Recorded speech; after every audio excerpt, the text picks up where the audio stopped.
వాసంతి చచ్చిపోయిందని వాళ్ళ గుండెల్లో బండ వేశాను. వాళ్ళమ్మో ఎంత పని చేసినావు? ఏడు బాబా చెప్పావు.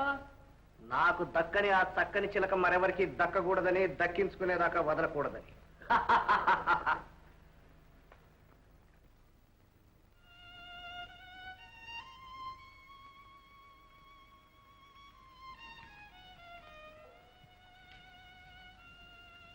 తమ్ముడు, ఏమిట్రా నీ వెర్రి?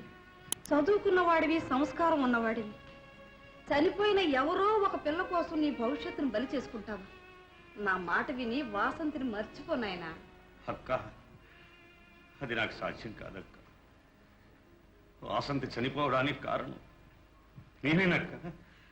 నా కోసం ఎదురు చూసి చూసి ఆత్మహత్య చేసుకుంటూ. ఏమిట్రా నీ పిచ్చి? పెళ్లి చూపులైనంత మాత్రాన పెళ్ళైనట్టేనా? ఎంతమందినో చూస్తాం, అన్నీ కుదురుతాయా? నా బాధ నీకు అర్థం కాదక్క. అర్థమయ్యేలా చెప్పను లేను. వాసంతి ఈ లోకం విడిచి వెళ్ళిపోయినా నా మనసులో శోకమే మిగిలిపోయింది. బాగుందిరా నీ వరస. ఒత్తి కొడిగట్టి దీపం మారిపోయిందని ఇల్లు చీకటి చేసుకుంటామా? మరో ఒత్తి వెలిగించి కాంతిని తెచ్చుకోవాలి నాయన. అక్క, నువ్వనేది సాధారణ దీపం. నా గుండెల్లో వెలిగేది ఆరని జ్యోతి. మనసు ఉన్నంతకాలం, ఈ మనిషి ఉన్నంతకాలం అది వెలుగుతూనే ఉంటుంది. ఇక ఈ గుండెల్లో ఇంకెవరికీ చోటు లేదక్క. నీకేమైనా మతిపోయిందా? ఎవరో దిక్కుమాలిన దానికోసం దిగులు పడి చివరికి మమ్మల్ని దిక్కులేని వాళ్ళని చేస్తావా? అక్క, చూడు తమ్ముడు, అసలే పసుపు కుంకుమలకు దూరమై పరితపిస్తున్న నేను నా ఆశలు అడియాసలు చేస్తావా? ఇదేనా నువ్వు అమ్మకిచ్చే గౌరవ? ఇదేనా నువ్వు అమ్మ మాటకిచ్చే విలువ? అక్క, అవును బాబు, ఎందరున్నా ఇల్లాలు లేని ఇల్లు, దేవత లేని గుడితో సమానం. బాబు, నా మాట విను. నీకొక వాళ్ళెవరో కాదు, మనకైళ్ళు ఆత్మీయులే. గలగల్లాడే గాజుల చేతులతో ఒక ఇల్లాలు ఈ ఇంట్లో దీపం పెడుతూ ఉంటే అది చూసి ఆనందించే అదృష్టాన్ని నాకు కలిగించు బాబు.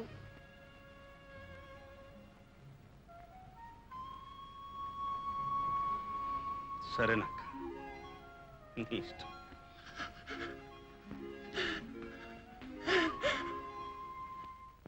అమ్మగారు, అమ్మగారు, అమ్మగారు, అమ్మగారు, అమ్మగారు. దేవుడమ్మా, నువ్వా? అవునమ్మా. ఓలమ్మా, ఎన్నాలైందమ్మా నిన్ను చూసి. మళ్ళీ చూస్తాను అనుకోలేదు. గడిచి అమ్మాడా అని నోరెలాగొచ్చినమ్మా? నువ్వు చచ్చిపోనావని చెప్పనాకి. ఏమిటి, నేను చచ్చిపోయానని చెప్పారా? ఎవరితో? ఇంకెవరికి? చంద్రబాబు గారికి. నేను చేసుకుందామని చూసిపోనాదా? ఆడికి ఆయన గోరును వాళ్ళ అక్కయ్య వచ్చారు. వాళ్ళకేమో మీ మావయ్య అబద్ధం చెప్పాడు నువ్వు చచ్చిపోనావని. ఓలమ్మో, ఆయన గోరు ఎంత బాధపడ్డారో. ఆయన వచ్చారా?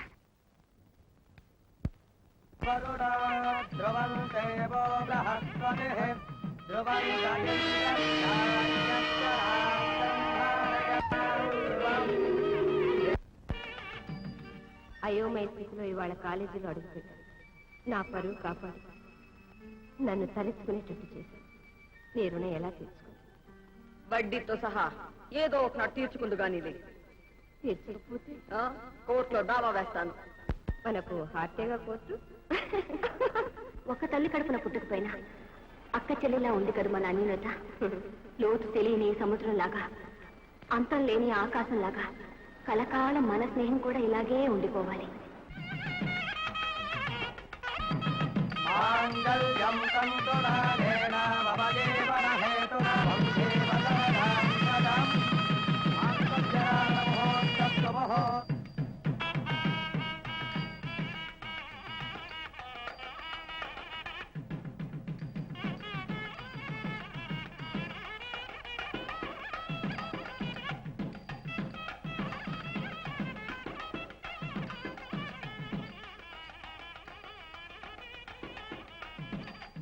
Congratulations, my dear uncle. I wish you both a happy married life. Thank you, thank you. Hello mister Murali. Congratulation sir. Thank you. నాన్నగారు రాలేదా? లేదండి, నాన్నగారు ఖైదీ బాబాయ్ షూటింగ్ కి హైదరాబాద్ వెళ్ళారు. I see. Please take this presentation. Oh, thank you, thank you. కొంటండి మగ బిడ్డను కనాలి.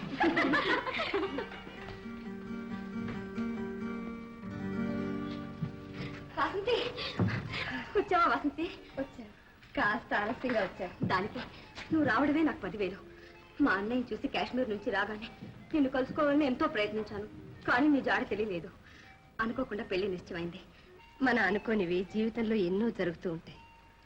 తోటలో పూసిన పువ్వు గాలి కొట్టుకుపోయి భగవంతుడి పాద సన్నిధికి చేరినట్లు నేను అనుకోకుండానే ఇక్కడికి చేరుకున్నాను.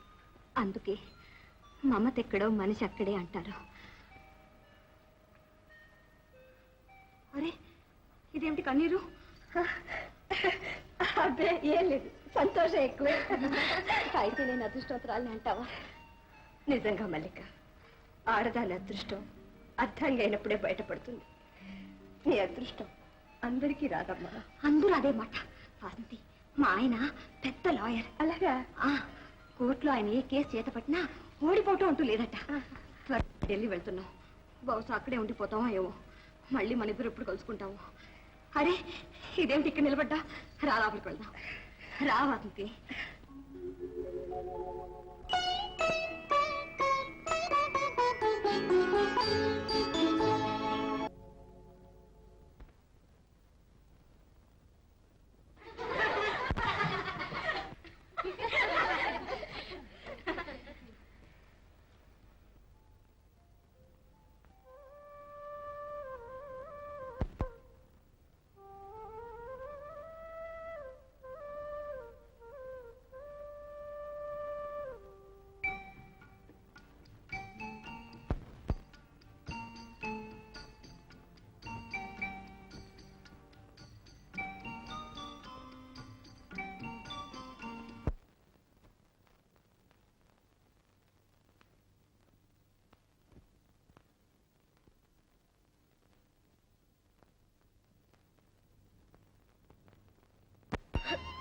పెళ్లి కొడుకు మరెవరో కాదక్కయ్య, చంద్రం.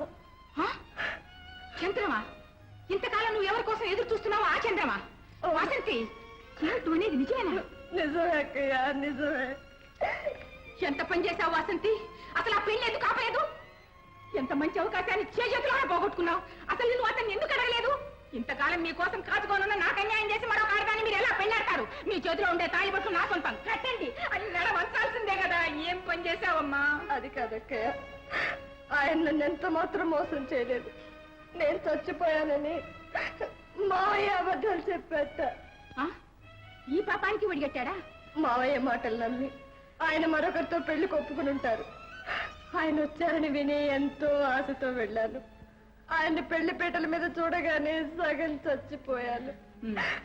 పోట్లాడి ఆ పెళ్లి ఆపే శక్తి, ధైర్యం నాకు లేకపోయింది అక్కయ్య. ధైర్యం లేకపోయింది. ఇంత పిరికిదాన్ని ఎందుకు ప్రేమించావమ్మా? పెద్ద త్యాగం చేశావు. ఇదేం బస్సుల్లోనూ రైళ్లలోనూ పోలే పాపం కూర్చొని చోటించే విషయమా? జీవితానికి సంబంధించిన విషయమైందే. చచ్చా, ఏం పని చేశావు వాసంతి? చూడు, పోనీ నువ్వు బతుకున్న విషయమైనా అతనికి చెప్పావా?